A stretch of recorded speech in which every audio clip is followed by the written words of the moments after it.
Anak kembar merupakan anugerah tersendiri bagi beberapa orang tua. Ada yang gembira sekali menerima kabar tersebut, namun ada juga yang panik karena akan menghadapi dua anak sekaligus. Nah, bagi Anda yang memiliki anak kembar atau saudara kembar, mungkin sering mendengar mitos-mitos yang ada seputar anak kembar. Apakah mitos itu benar terjadi? Fakta apa saja yang terkait anak kembar? Inilah segmen Fact and Myth seputar anak kembar.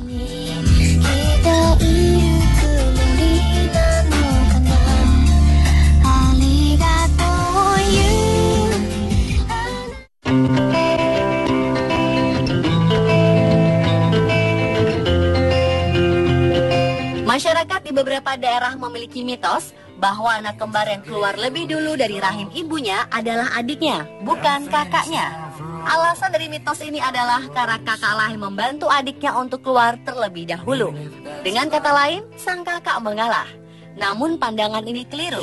Di dunia kedokteran, umur seseorang ditentukan saat ia dilahirkan. Jadi, siapa yang lebih dulu lahir, ialah yang lebih tua.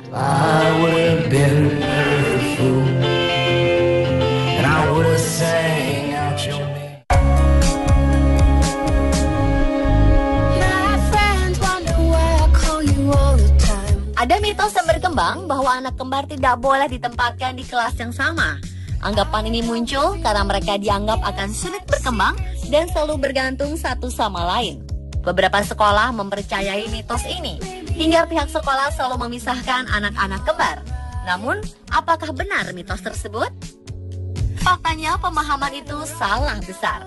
Para ahli psikologi justru menyarankan agar anak kembar mendapat kelas yang sama agar karakter, emosi, dan pertumbuhannya dapat berkembang lebih baik. Anak kembar biasanya merasa nyaman berada di dekat kembarannya. Jika pemisahan dilakukan, hal itu justru dapat merusak pemahaman pendidikan mereka.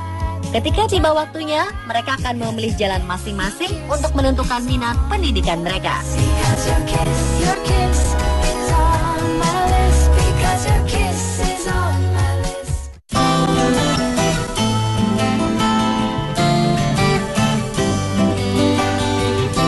Mitos tentang anak kembar yang berkembang selanjutnya adalah jika salah satu anak kembar sakit, saudara kembarnya pasti sakit juga karena mempunyai kemampuan telepati. Mitos ini memang sering terjadi pada anak kembar.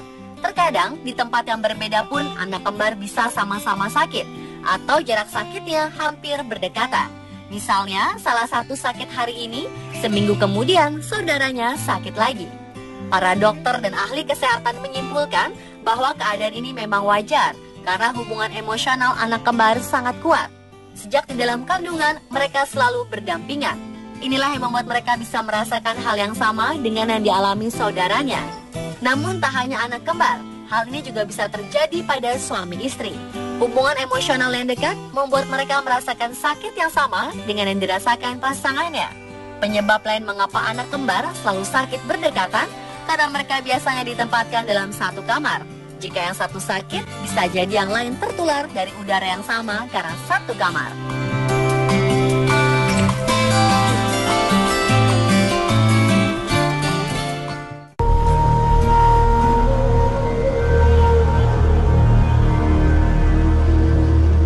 Mitos di daerah Jawa mengatakan bahwa ari-ari bayi kembar laki-laki dan perempuan harus dipisahkan cara penanamannya. Jika tidak, mereka akan menikah ketika besar nanti. Karena itu, kembar laki-laki dan perempuan sering dijuluki kembar pengantin. Selain ari-arinya, anak kembar ini juga harus dipisahkan dan tidak boleh dibiarkan tumbuh dan berkembang secara berdampingan. Berbeda dengan Bali, masyarakat Bali kuno juga melakukan pemisahan terhadap kembar laki-laki dan perempuan. Namun tujuannya justru untuk menjodohkan mereka di masa depan. Kembar bayi dengan jenis kelamin yang berbeda ini dinamakan kembar buncing. Menurut kepercayaan masyarakat Bali kuno, kembar buncing telah ditakdirkan untuk berjodoh sejak mereka di dalam kandungan. Faktanya, hubungan saudara kembar sama saja dengan hubungan saudara biasa. Mereka menyimpan gen resesif tersembunyi yang bisa muncul jika terjadi hubungan insek atau pernikahan sesama saudara.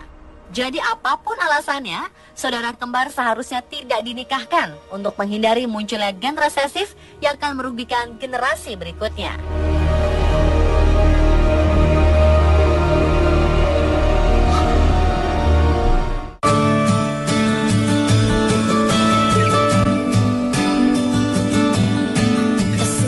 Komitmen untuk memberikan ASI eksklusif memang penuh tantangan, terlebih jika harus menyusui bayi kembar.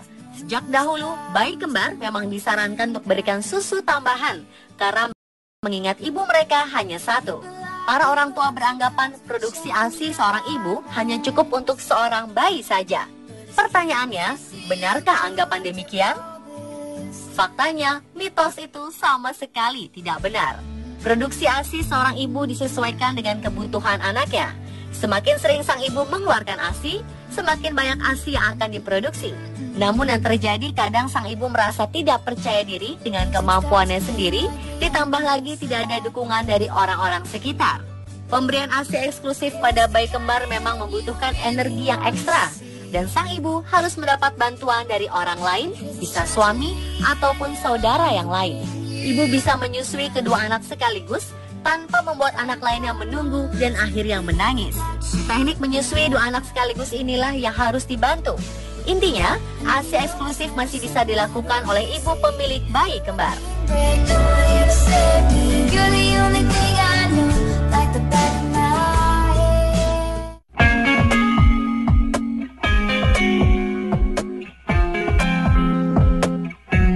Ada beberapa saran dari masyarakat yang beredar bahwa jika kita ingin memiliki anak kembar, maka carilah pasangan yang punya keturunan kembar atau cari pasangan yang juga kembar.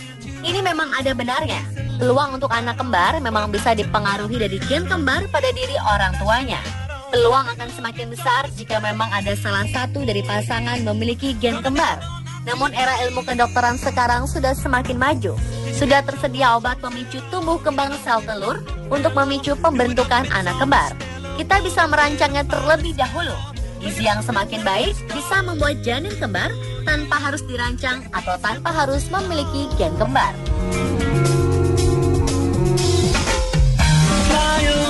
Pemirsa, itulah beberapa mitos dan fakta tentang anak kembar. Semoga tayangan ini bisa memperbaiki pemahaman seputar anak kembar ya.